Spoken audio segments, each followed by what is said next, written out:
Monsieur le Premier ministre, Monsieur le vice-président de l'Assemblée nationale, Monsieur le président du Conseil constitutionnel, Messieurs les présidents d'institutions, Monsieur le ministre d'État en charge de la réconciliation de la République du Tchad, Mesdames et Messieurs les ministres, Excellences, Mesdames et Messieurs les chefs de mission diplomatique et consulaire, Mesdames et Messieurs les représentants des organisations internationales et interafricaines, Mesdames et Messieurs les partenaires de l'éducation, autorités coutumières et religieuses, distinguées personnalités. Les assises de l'éducation s'ouvrent aujourd'hui, à un moment où la nation achève cette nuit un deuil de 72 heures décrété pour honorer la mémoire des victimes de l'attaque du détachement de gendarmerie de Inata le dimanche dernier. Pour saluer le sacrifice de toutes les victimes du terrorisme au Burkina Faso et au Sahel, je vous invite à observer une minute de silence.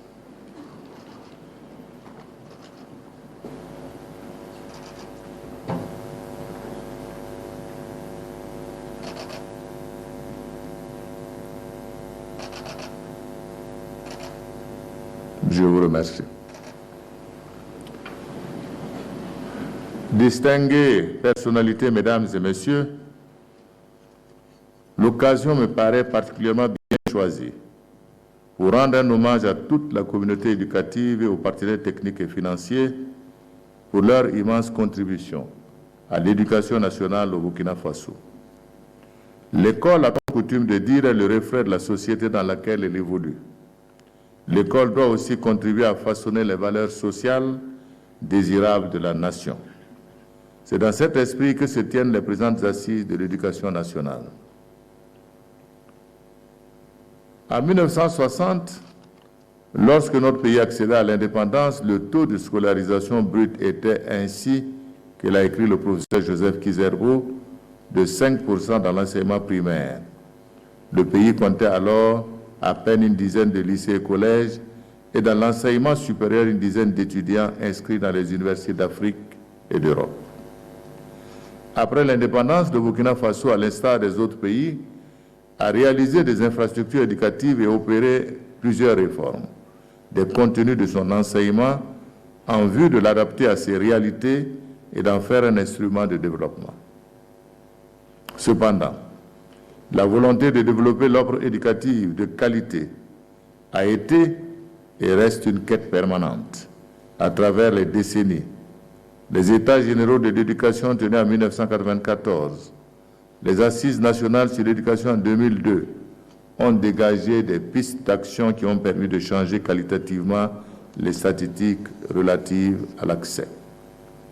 Distinguées personnalités, Mesdames et Messieurs, en dépit des efforts consentis, ces acquis sont régulièrement sapés par cette nouvelle guerre qui nous impose des groupes terroristes. Conscients de l'importance de l'école dans le combat que nous menons pour un mieux-être de nos concitoyens, nous ne céderons pas aux menaces de cet obscurantiste qui veulent fermer nos écoles. L'école burkinabé doit vaincre et avec elle, c'est le peuple burkinabé tout entier qui sortira victorieux de cette guerre.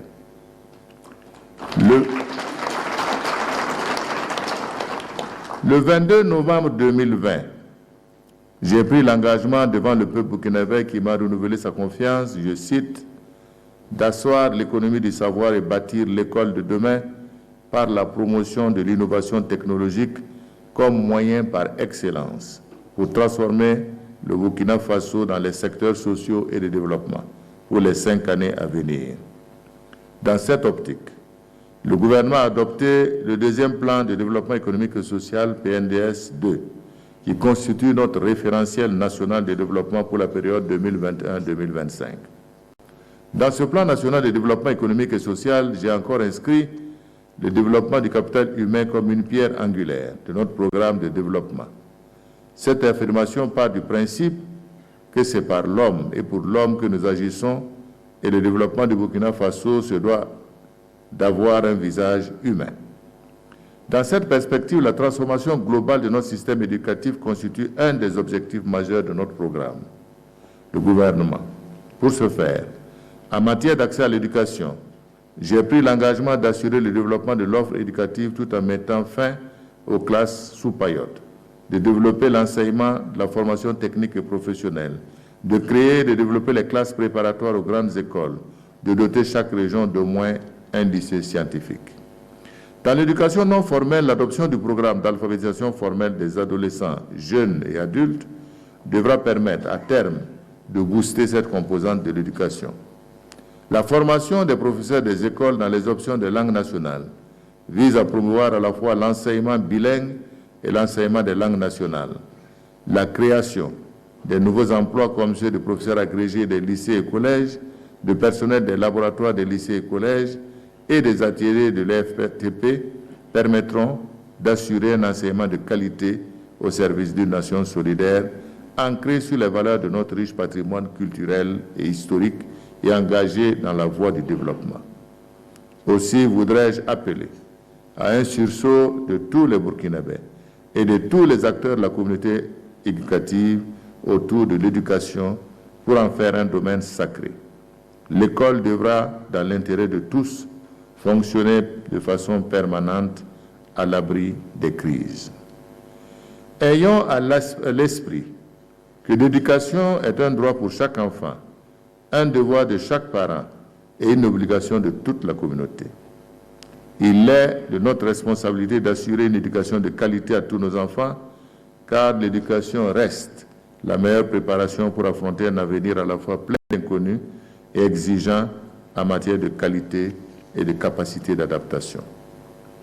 Et mon engagement pour l'éducation avec vous doit être compris dans ce sens.